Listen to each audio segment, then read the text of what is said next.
Hey y'all, welcome back to Babeinlibrary. It's your girl Lisa, and today we're going to wrap up my November reading month. Alright, so in the month of November, I read 13 books. I had one DNF. As a part of that, I had 2 5 stars, 3 4.5 stars, 3 books that kind of fell in my 3 story. So whether that be a 3, 3.5, or 3.75. I had 1 2.75 and 1 1.5. So my reading taste for the month kind of runs the gambit. So I've got a little bit of something for you all. I've got some books that really pissed me off, and then I got some books that I really loved. So let's go ahead and talk about my first book, which was Daniel Allen's Boot Up. Now, it was still kind of close enough in the season. I read this on November 1st, so I'm still in Halloween season where I knew I needed to pick up Boot Up by Daniel Allen.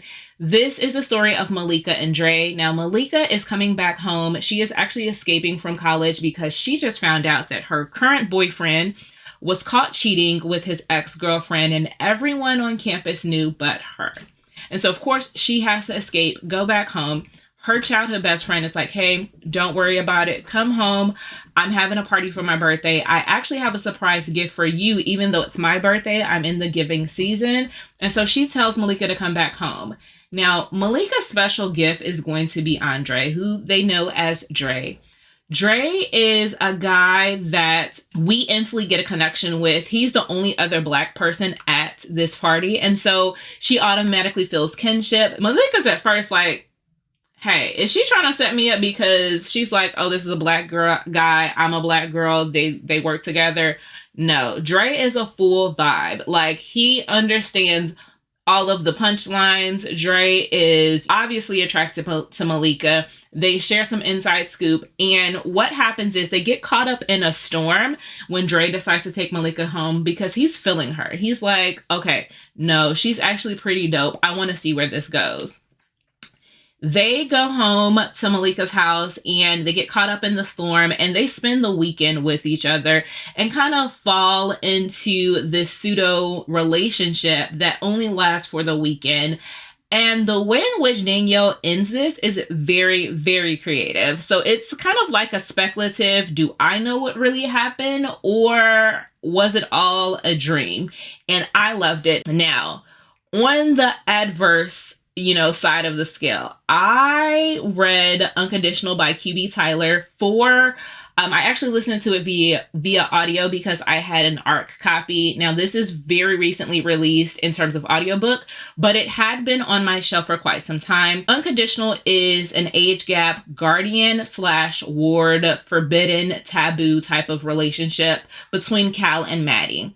This is the book I gave 1.5 in my rating scale. I had a visceral reaction. Now, I'm going to be honest. The first 50% of the book was hot as... It was hot. Let me tell you. I was moving and grooving. And then we got to the meat and potatoes of it. We got to the 50% mark. And then I was like, oh, this is giving me the ick.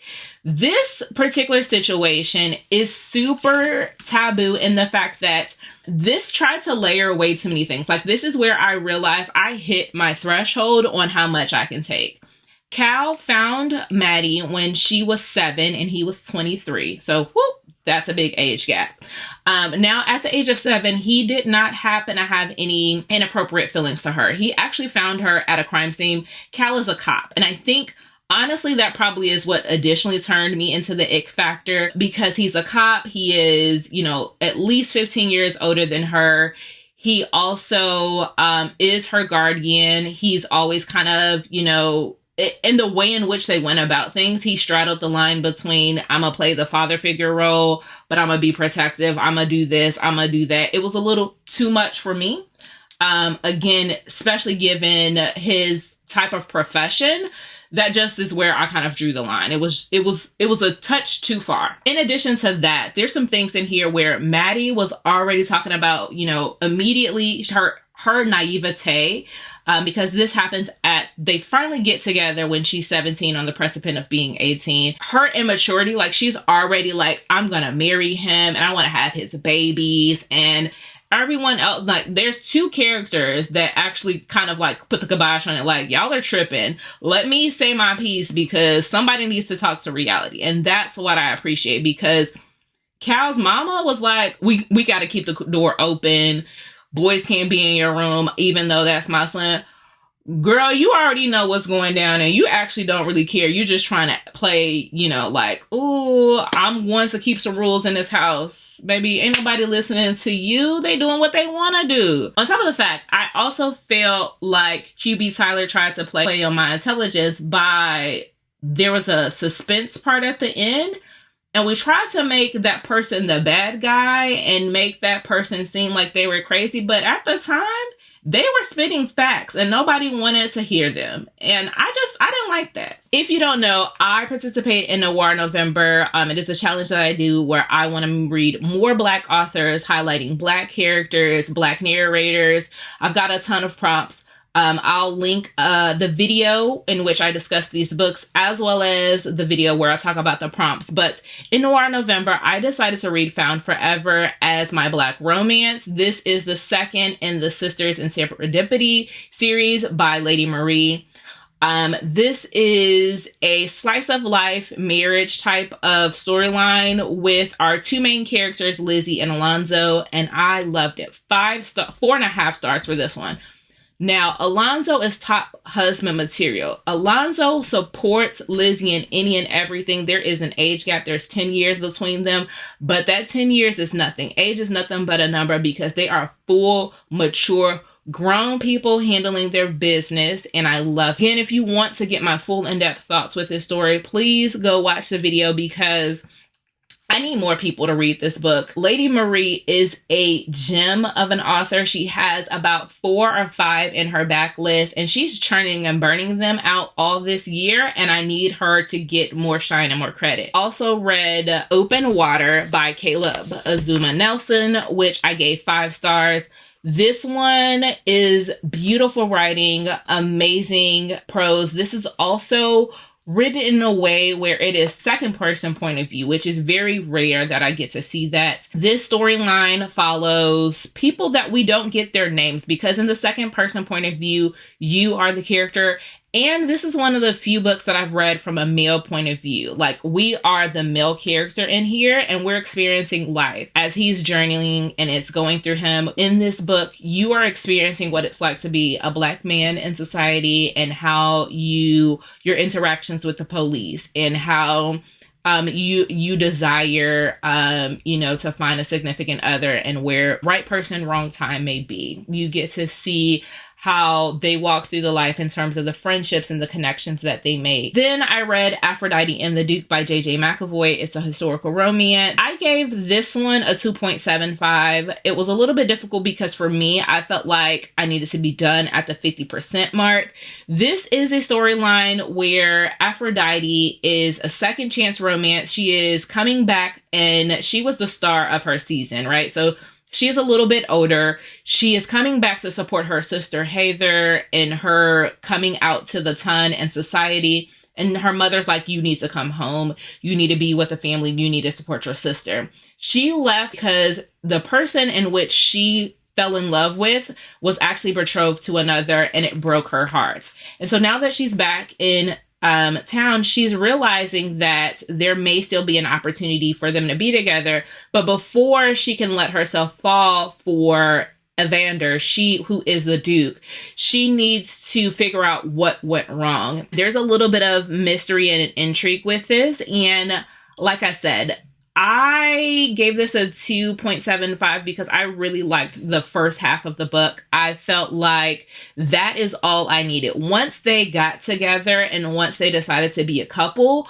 it stopped being about the romance and being about, the external factors, and it started being about the mystery and the plot. And that's not necessarily what I came in for. And it was a little bit of a jarring situation where we were focused on one thing all the way through, and then we completely switched and it seemed like a different book. After I read Aphrodite and the Duke, I then tried to read Skye Falling for my 12 for 12.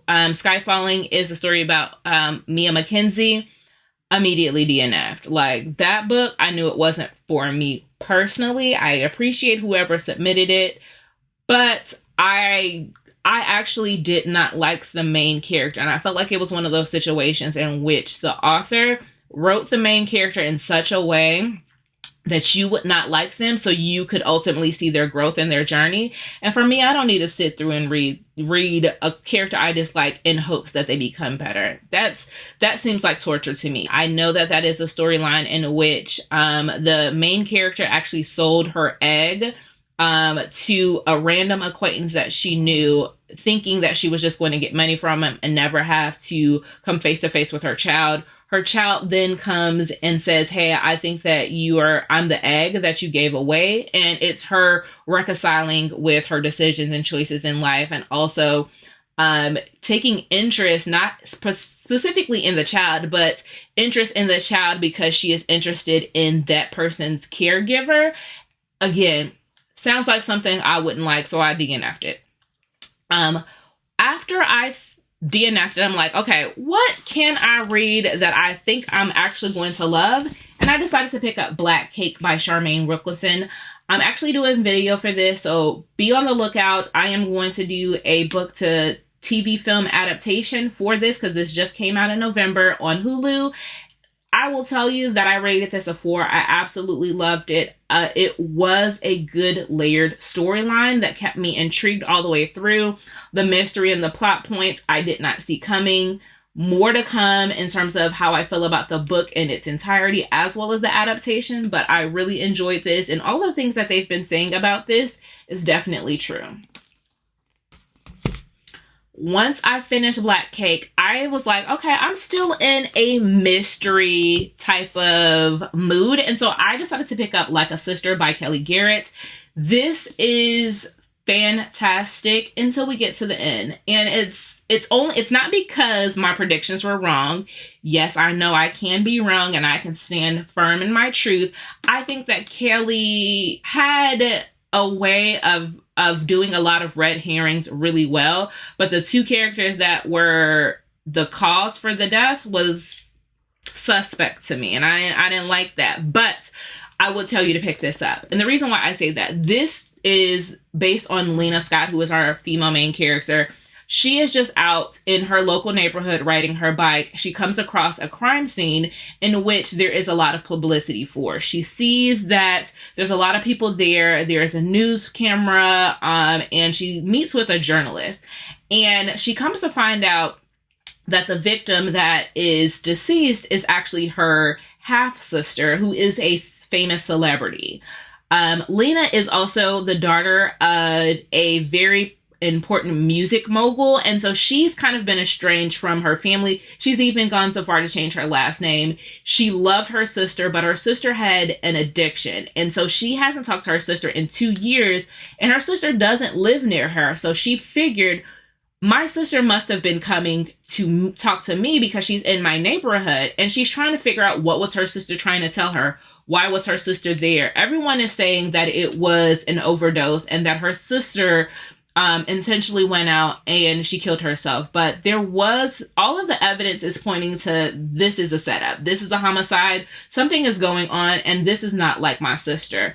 Everyone is trying to tell her, hey, you've been gone for 2 years. You don't really know her. You don't know what's going on. And I will say that Kelly did a phenomenal job of giving everyone a motive. She made sure to give red herrings to where you thought, oh, this has got to be the person. This is it. This is the moment. And then it was like, oh, not so soon.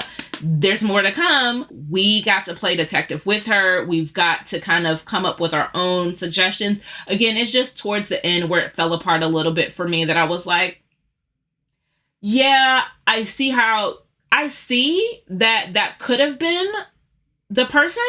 However, we're missing some context clues as to what really happened, because this talks about something that happened 2 years prior, which is really the culminating factor of why Lena's sister was murdered. But the problem is, I didn't get enough flashbacks to be able to see, oh, okay, I can understand how we went from A to Z. Like, I can understand how this is the person that put everything in motion. So I was a little bit upset by the end, but I still gave this a 3.75. I enjoyed the ride the entire way through until we got to the end. And so for that, I would tell you to pick it up. I am for the winter and fall season, I am definitely a fantasy and a mystery girly. So I said it was time for fantasy. Why not pick up The Marvelers by Danielle Clayton? This marvelous 4.25. This is very reminiscent. If you are a fan of BB Austin's Amari and the Night Brothers, pick up Danielle's Marvelers. This actually, the sequel to this just came out, I believe, last month as well. I was reading this in hope that I may pick up the second, but honestly, this is the middle grade where I don't feel like I need to keep going in the series, but I could if I wanted to.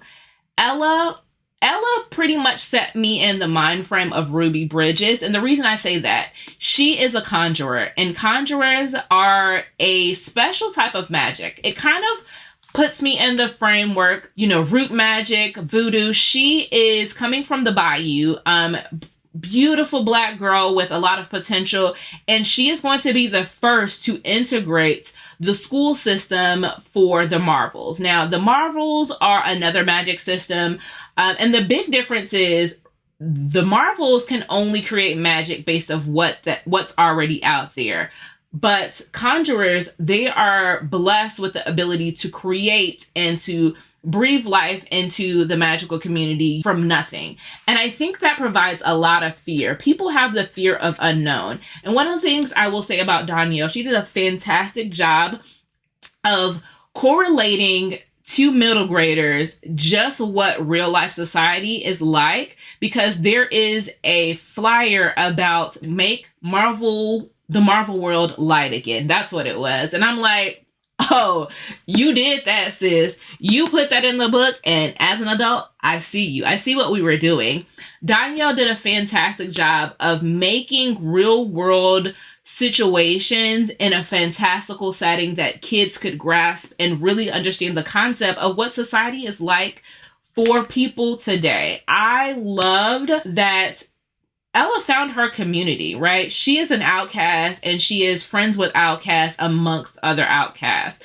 So Ella has a friend named Jason, who we come to find out a little bit about him that I found was very cool. But Jason, he is a sweet, soft young man who talks with animals and really wants to be a big help and really wants to be Ella's friend, and realizes that there is a connecting piece between the two, and he just wants to support her. And for a lot of parts of the book, Ella pushes him away, but she knows she needs him. And then she finds Bridget. Now, Bridget is her roommate. Now, they weren't roommates at first. Bridget is also an outcast, and we get to learn a little bit about Bridget and her journey, and she is just as important to the storyline as Ella. And I will tell you, seeing their dynamic and how they, iron sharpens iron, and how they are able to get to the point where they are breaking down those barriers, being friends, and then tackling the world is just beautiful to see. Taking Bridget home with her and understanding you don't have a space, you're an orphan. Let me bring you into my community and make you feel whole and give you what you've been giving me. I loved this book. Again, I loved how we got to see similar to Amari, as I'll say, where, sometimes adults are the problem. So I absolutely enjoyed The Marvelers, and I will tell you, if you're in for middle grade fantasy and you've been looking for the next thing that compares to it, pick this one up. I'm back to you to talk about Sarah Kate's Highest Bidder. This is the 5th in the Salacious Players Club. This one, I'm trying to determine where I'll rank it. I've got one more to read in the series, which is Madame, but this one is an extreme age gap. I think there's something like 35 years in between them. We are finally getting to meet Ronan, who is the daddy of all daddies. He is that guy in terms of money longer than the bank can allow on a receipt. Ronan is a pleasure John. I love him. What a sweet, caring, giving man that could not hurt a fly and wants everyone to have the pleasure that they so desire. And he falls in love with Daisy. Now, Daisy has a little bit of a background or motive. Now, Daisy is actually the daughter of one of Ronan's former lovers, and he has absolutely no clue. Ronan was not looking for love. He was not looking for Daisy and what she could bring to his life, because Ronan is a serial monogamist. Like, he falls in love time over time over time again, and because he loves is so pure and he desires it so much, he gets his heart broken. So he is afraid to love Daisy. And one of the things that I will say about this book that I absolutely love is, one, we all know that there is, a formula for third act breakups. And what I find is that Ronan actually is willing to walk away because he knows that what the current relationship that him and Daisy has is unhealthy, and he wants her to be able to stand on her own and be her own woman. A lot of men may or may not, especially when they have the money, may control you and may say, okay, this is how the arrangement works. And he's like, no, while I like the daddy-daughter kink, I also feel like I need you to be your own woman. I need you to be able to be my equal in the relationship. There is no, because I am older, I make the determination, I make the decisions. You need to be whole in order for us to be a unit. And I respect the hell out of Ronan as a character. Daisy isn't necessarily my favorite just by some of the things that I saw, but I appreciate her towards the end, really blossoming. And she does have some really good character strength. So I will tell you my thoughts on this. It isn't my favorite, but by no means is it my least favorite, and by no means is it the worst in the bunch. I will tell you, keep reading. There is a lot that you can pick up from this relationship. The Eiffel Tower scene, bar none, dreams and goals. But this, I think I gave this one a 3. Like, it's a middle of the road for me in the series. But if you are looking for a pleasure time, this is the second one that I've read, consider picking up Sarah Kate's Highest Bidder. And then lastly, I've read Leisha Coe's Home for the Holiday, which is it was a Thanksgiving novella in her Holiday series. This is a forbidden relationship between step siblings. You've got Adelina and Elliot. This is definitely, he falls first, big time in love. I actually feel like this is more sweet and touching than anything else that I've read from Lee, and I really enjoyed it. I gave it a 3.5. It was a little slow getting going, but that's also because I had preconceived notions about some of the other books that I've read from Lee. And so I was like, okay, when are we going to get to the action? And no, it was just touching and sweet until we got to the spice. And baby, when we got there, we had arrived. So that is what I've read in the month of November. I'm going to ask you to do me a favor. Tell me if you read a Thanksgiving or holiday novella down below. If you participated in Noir November, leave me what you decided to read. And if you don't want to do any of that, give me a black heart, and I will speak to you all next time. Bye.